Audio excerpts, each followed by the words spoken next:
Hi guys, मेरे YouTube channel में आपका हार्दिक स्वागत है। अगर आपने अभी तक चैनल को सब्सक्राइब ना किया हो तो देरी किस बात की, चैनल को जल्दी से सब्सक्राइब कर लीजिए और उसके बाद बेल आइकन पर हिट कीजिए और उसके बाद ऑल पर क्लिक कर दीजिए ताकि आने वाली सभी नोटिफिकेशन आपको मिलते रहें। तो आज की इस वीडियो में हम देखने वाले हैं some characteristics feature of pi bond. आखिर पाई बॉन्ड होता क्या है, उसके क्या कैरेक्टरिस्टिक्स होते हैं, ये सब देखने वाले हैं। तो जनरली पाई बॉन्ड हम स्ट्रेंथ के बेसिस पे डिफाइन करें तो सिग्मा बॉन्ड पाई बॉन्ड दो टाइप के बॉन्ड पाए जाते हैं। सिग्मा बॉन्ड जो होता है एक मजबूत बॉन्ड होता है, स्ट्रॉन्ग बॉन्ड होता है, और पाई बॉन्ड जो होता है उसके कंपेयर में वीक बॉन्ड होता है। तो अभी हम पाई बॉन्ड की डिटेल में पढ़ने वाले हैं पाई बॉन्ड को, तो इसलिए सिग्मा बॉन्ड का भी ज़्यादा डिस्कस नहीं करते हैं। बहरहाल अभी समझ लेंगे, कैलकुलेशन उसकी समझ लेंगे क्योंकि आगे क्वेश्चन कराऊंगा मैं एक। पहले पाई बॉन्ड के बारे में, कैरेक्टरिस्टिक के बारे में समझते हैं। तो पाई बॉन्ड क्या होता है, पहला पॉइंट है इसमें parallel orientation for proper overlapping. अगर पाई बॉन्ड का प्रॉपर और ओवरलैपिंग करानी होती है हमें तो पैरेलल ओरिएंटेशन जरूरी होता है। ये साइड वाइज ओवरलैपिंग होती है। जैसे कहने का मतलब, मैं इसमें एक आपको यही दिखा देता हूँ। पैरेलल ओरिएंटेशन, जैसे इसमें दो पी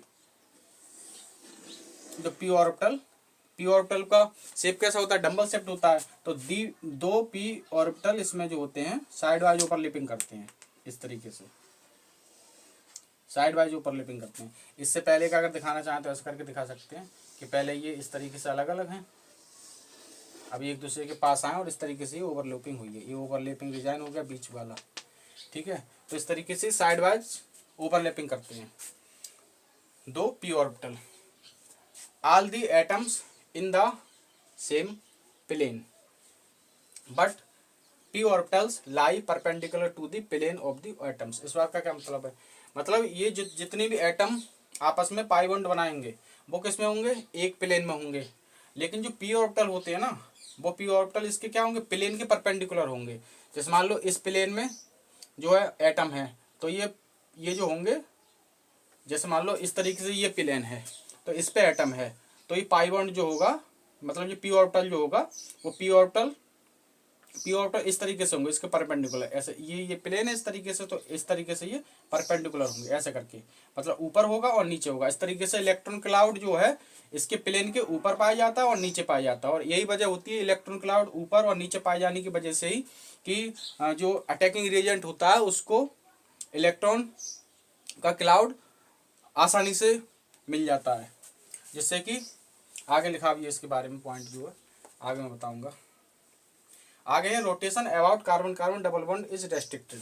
चूंकि होता क्या है कि जैसे हम इसको घुमाते हैं तो घुमाने से क्या होता है, ओवरलैपिंग कम हो जाती है। तो इसलिए कहा जाता है कि कार्बन कार्बन डबल बॉन्ड, क्योंकि कम से कम कार्बन कार्बन सिंगल बॉन्ड में तो पाई बॉन्ड होता ही नहीं। अभी मैं समझाऊंगा कि कैसे। तो कम से कम कार्बन कार्बन डबल बॉन्ड में होता है। तो ये रेस्ट्रिक्टेड क्यों होता है, क्योंकि अगर हम इसको घुमा रहे हैं तो ये ओवरलैपिंग कम होती जाएगी। बिल्कुल जब पैरेलल होंगे दोनों पी ऑर्बिटल तभी ओवरलैपिंग मैक्सिमम होती है। तो इसलिए कहा जाता है कि rotation about carbon carbon double bond is restricted का मतलब है कि हम नहीं घुमा सकते, क्योंकि ओवरलैपिंग कम हो जाएगी और ओवरलैपिंग सही से नहीं हो पाएगी तो अच्छे से बॉन्ड नहीं बन पाएगा। सिंपल सी बात है। अगला पॉइंट जो अभी मैं बता रहा था, in general pi bonds provide the most reactive centre. इस बात का रीजन क्या है, इस बात का रीजन यही है कि ये मोस्ट रिएक्टिव सेंटर क्यों प्रोवाइड करते हैं, क्योंकि भाई मैंने बताया था कि इसका इलेक्ट्रॉन क्लाउड जो होता है, चूंकि पी ऑर्बिटल परपेंडिकुलर होते हैं, जिस प्लेन में एटम है उसके परपेंडिकुलर होते हैं, तो इलेक्ट्रॉन क्लाउड उसके ऊपर होता है। जैसे मान लो ये है प्लेन, ठीक है, ये मेरा हाथ ये प्लेन है, तो इसके ऊपर की तरफ होगा इलेक्ट्रॉन क्लाउड, और एक इसका ऐसे करके लोग नीचे की तरफ होगा तो नीचे की तरफ इलेक्ट्रॉन क्लाउड हो गया। ऐसे दूसरे वाले पी ऑर्बिटल का ऊपर की तरफ हो गया और एक नीचे की तरफ, ऐसे करके। समझ में आ रहा है, थोड़ा इमेजिन कीजिए। ऐसे करके ये बन गया डंबल शेप, ये बन गया डंबल शेप। तो ऊपर का इलेक्ट्रॉन क्लाउड अलग हो गया, नीचे का अलग हो गया। तो जैसे अटैकिंग रिएजेंट आता है तो आराम से उसको इलेक्ट्रॉन क्लाउड मिल जाता है और आराम से वहां पे उसको मोस्ट रिएक्टिव सेंटर प्रोवाइड हो जाता है, इसलिए कहा जाता है। अच्छा, इसमें जो है थोड़ा सा हम कैलकुलेशन देख लेते हैं।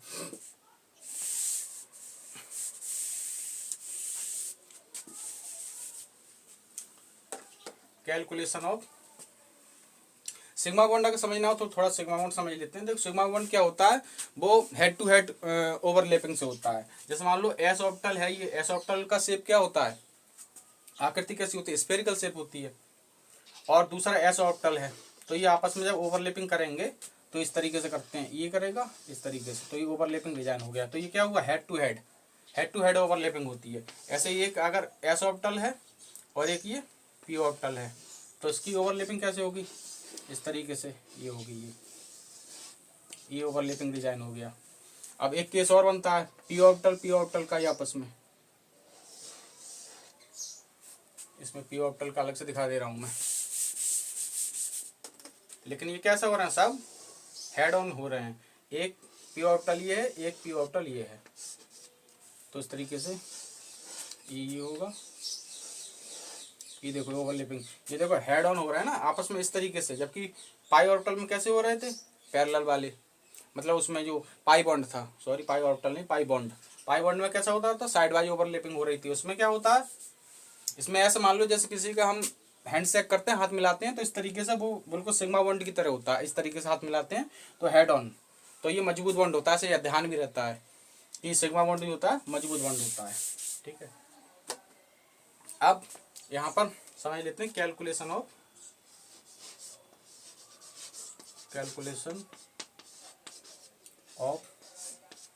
Sigma and pi bond.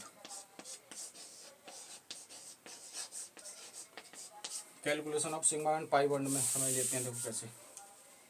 इसमें मैं एनसीईआरटी का एग्जाम्पल लूंगा आपको, जिससे क्लियर हो जाएंगी चीजें। जैसे सिग्मा बॉन्ड की कैलकुलेशन के लिए क्या होता है, एक चीज होती है नंबर ऑफ, दो तरीके बताऊंगा अभी, दो मेथड बताऊंगा। नंबर ऑफ, पहले सिग्मा बॉन्ड को देख लेते हैं, नंबर ऑफ सिग्मा बॉन्ड कैसे देखते हैं। Number of sigma bond in open structure,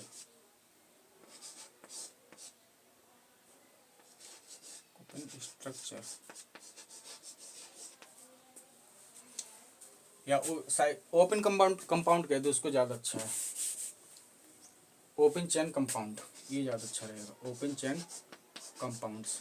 इसमें देखो डायरेक्ट तरीका बता रहा हूँ, लेकिन इसमें जो है टोटल सिग्मा बॉन्ड निकलते हैं। ये नहीं कि कार्बन के बीच के अलग निकल जाए, कार्बन हाइड्रोजन के बीच के अलग निकल जाए, ऐसा नहीं होता है। इसमें टोटल सिग्मा बॉन्ड निकलते हैं, किसी भी मॉलिक्यूल में हमको टोटल सिग्मा बॉन्ड निकालने हैं तो उससे निकलते हैं। तो ये क्या होता है formula, number of sigma bond in open chain structure, ये ध्यान रखना, ओपन वाले के लिए ओपन चेन कंपाउंड स्ट्रक्चर नहीं, ओपन चेन कंपाउंड्स में। तो जैसे एनसीईआरटी का ही मैं एक एग्जाम्पल ले लेता हूँ आपके, इसमें some basic principles and techniques में ये लिया गया है। तो उसमें एग्जाम्पल ले लेता हूँ, प्रॉब्लम्स 12.1 में कह रहा है how many sigma and pi bonds are present in each of the following molecule. तो पहला इसमें दिया गया है, पहले इसमें मैं लिख दे रहा हूँ कि फॉर्मूला क्या होगा, ठीक है, फिर इसमें एप्लीकेशन देख लेते हैं। Number of sigma bond in open chain structure होता है नंबर ऑफ टोटल एटम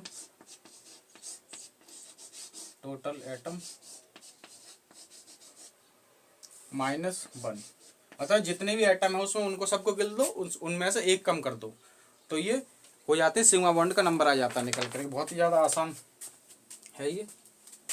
तो देखो इसमें अभी सिग्मा बॉन्ड का देख लेते हैं। सिग्मा बॉन्ड का ये दिया गया है, इसमें ये एग्जाम्पल दिया गया है, CH triple bond, CH double bond CH और ये CH3। अब देखो इसमें कितनी तेजी से सिग्मा बॉन्ड टोटल निकल जाएंगे। टोटल नंबर ऑफ एटम देख लो, 1 2 3 4 5 6 7 8 9 10 और 11। टोटल नंबर कितने हो गए एटम का, 11। और मैंने फॉर्मूला क्या बताया था, सिग्मा बॉन्ड निकालने का, टोटल सिग्मा बॉन्ड निकालने का, टोटल नंबर ऑफ एटम -1, तो उसमें कितना होगा, टोटल नंबर ऑफ सिग्मा होगा 10 सिग्मा बॉन्ड, 10 सिग्मा बॉन्ड निकल के आ गए। और दूसरा तरीका क्या होता है, इसका स्ट्रक्चर से देख सकते हैं हम सिग्मा बॉन्ड निकालने का। अभी सिग्मा बॉन्ड पर ही चल रहे हैं, सिग्मा बॉन्ड निकालने का दूसरा तरीका देख लो। देखो इसी का अगर हम स्ट्रक्चर बनाते हैं तो स्ट्रक्चर में बस ये होता है, हमको सभी बॉन्ड शो करने होते हैं तभी हम देख पाते हैं। और उसमें एक फ़ायदा ये भी है, उसमें हम ये भी बता सकते हैं कि अगर कोई पूछे हमको टोटल सिग्मा बॉन्ड तो आपने बता दिए इस ये फॉर्मूले से, लेकिन हमको बताना है, अगर हमसे कोई पूछे कि हमको बताओ कार्बन एटम आपस में कितने सिग्मा बॉन्ड बना रहा है, या फिर दूसरा पूछे कार्बन और कार्बन हाइड्रोजन के बीच कितने सिग्मा बॉन्ड बन रहे हैं, तो वो स्ट्रक्चर से निकलते हैं, इससे तो टोटल निकलते हैं। अब अब देखो यही है, इसी का मैं बना रहा हूँ टोटल खोल करके। तो उसमें क्या करते हैं, लिखने का तरीका सीख लीजिए। पहले हम हाइड्रोजन को बाद में लगाते हैं, बैलेंस करते हैं। पहले हम कार्बन कार्बन बना लेते हैं। तो पहले क्या था, कार्बन कार्बन ट्रिपल बॉन्ड था, तो हम कार्बन कार्बन ट्रिपल बॉन्ड बना दिया। फिर क्या है, एक कार्बन फिर सिंगल बॉन्ड है, फिर एक कार्बन, एक ये कार्बन हो गया, उसके बाद कार्बन की ट्रिपल बॉन्ड, और फिर एक कार्बन और हो गया, फिर इसके बाद एक कार्बन और है, और फिर एक कार्बन और है।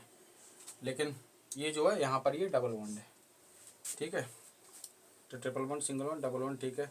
1 2 3 4 5, 1 2 3 4 5, गलती ना हो इसलिए टोटल नंबर ऑफ कार्बन गिन लेते हैं। अब देखो बाकी बचे हुए पर हाइड्रोजन लगा देते हैं, क्योंकि ये क्या है, एक हाइड्रोकार्बन है, ठीक है। अब हाइड्रोजन लगा दो। इसकी कार्बन की हमको बैलेंस ही पता है कितनी होती है, 4 होती है। तो एक से तो इसने बॉन्ड बना लिया, बची कितनी, 3। तो 3 से हाइड्रोजन जोड़ दिए, ठीक। बहुत ज़्यादा सिंपल तरीके से बता रहा हूँ। इसमें 4 होती है, 1 2 3, 3 हो गई, बस एक हाइड्रोजन जोड़ दो। इसमें 3 पहले से, एक हाइड्रोजन जोड़ लो। इसमें तो इसकी तो पूरी बैलेंस ही कंप्लीट है।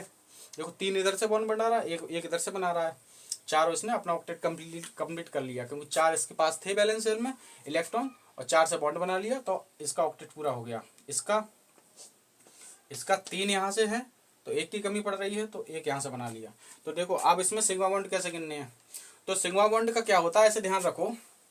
सिग्मा बॉन्ड का स्ट्रक्चर में देखनी है, तो देखो चाहे सिंगल बॉन्ड हो, चाहे डबल बॉन्ड हो, और चाहे ट्रिपल बॉन्ड हो, सिग्मा बॉन्ड का क्या रूल होता है, सिग्मा बॉन्ड हर किसी में एक पाया ही पाया जाएगा। मतलब सिग्मा बॉन्ड जरूर होता है और हमेशा एक ही होता है, चाहे वो सिंगल बॉन्ड हो, चाहे डबल बॉन्ड हो, चाहे ट्रिपल बॉन्ड हो, सब में एक सिग्मा बॉन्ड होगा। कोई पूछे सिंगल बॉन्ड में कितना सिग्मा बॉन्ड है, एक। डबल में कितना, एक। ट्रिपल में कितना, एक। हर ट्रिपल बॉन्ड में एक ही सिग्मा बॉन्ड होगा, हर डबल बॉन्ड में एक ही सिग्मा बॉन्ड, हर सिंगल बॉन्ड में एक ही सिग्मा बॉन्ड। तो इस तरीके से सिंपली आप गिन लीजिए, 1 2 3 4 5 6 7 8 9 10, और इसमें 10 ही तो निकल के आए थे, टोटल आ गए 10। अब ये टोटल देख लिए, ठीक है। टोटल 10 सिग्मा बॉन्ड, 10 ही वहां से निकल के आ रहे थे। अब हमसे कोई पूछे कि कार्बन कार्बन के बीच बताओ, कार्बन हाइड्रोजन के बीच अलग अलग, तो देख लीजिए। देखो कार्बन कार्बन के बीच देखने हैं, तो देखो कार्बन, ये वाला तो कार्बन और हाइड्रोजन के बीच है, तो ये वाला किसके, कार्बन और कार्बन के बीच ट्रिपल बॉन्ड है। लेकिन सिग्मा बॉन्ड हमें पता है एक ही होता है, चाहे वो ट्रिपल हो चाहे डबल, तो इसमें भी एक ही सिग्मा बॉन्ड है। सिग्मा बॉन्ड कितना होगा, एक। कार्बन कार्बन के बीच देख रहा हूँ, 1 2 3 4, ठीक है, 4 हो गए कार्बन कार्बन के बीच, 4 sigma between carbon and carbon. अब देखो कार्बन हाइड्रोजन के बीच देख लो, 1 2 3 4 5 6 किसके बीच हो गए, 6 बिटवीन कार्बन एंड हाइड्रोजन। तो इस तरीके से ये किसके बीच हो गए, कार्बन और हाइड्रोजन के बीच हो गए, ठीक। तो यहाँ से हमने क्या देख लिया, सिग्मा बॉन्ड निकालना आ गया। अब देखो इसी में स्ट्रक्चर में देखो पाई बॉन्ड के भी 2 तरीके होते हैं। पाई बॉन्ड का कैलकुलेशन वाला फॉर्मूला भी होता है, वो मैं अगले वीडियो में बता दूंगा, वीडियो ये ज़्यादा लंबा खींच जाएगा। और अभी स्ट्रक्चर वाला ही बता देता हूँ। स्ट्रक्चर वाला ये होता है कि अगर स्ट्रक्चर आपको आती है तभी आप बना पाओगे। जैसे ये तो सिंपल, इसमें आप बना लोगे। कुछ ऐसे कंपाउंड होते हैं पता ही नहीं होता है, तो उसमें स्ट्रक्चर जब आनी चाहिए, लेकिन स्ट्रक्चर से हम डिटेल में हर चीज़ बता सकते हैं कि किस किस के बीच। अब देखो सिग्मा बॉन्ड देख लिए दोनों तरीके से हमने। अब पाई बॉन्ड का दूसरा वाला तरीका पहले देख लेते हैं, जो कैलकुलेशन वाला होता है वो बाद में देखेंगे अगले वीडियो में। तो देखो इसमें क्या होता है, अब मैंने क्या बताया था इसमें, पहले कैलकुलेशन पे जाइए, स्ट्रक्चर देख के कैसे देखते हैं। सिग्मा बॉन्ड का क्या है, सिंगल बॉन्ड में एक, डबल बॉन्ड में एक, और ट्रिपल बॉन्ड में एक ही एक सिग्मा बॉन्ड है।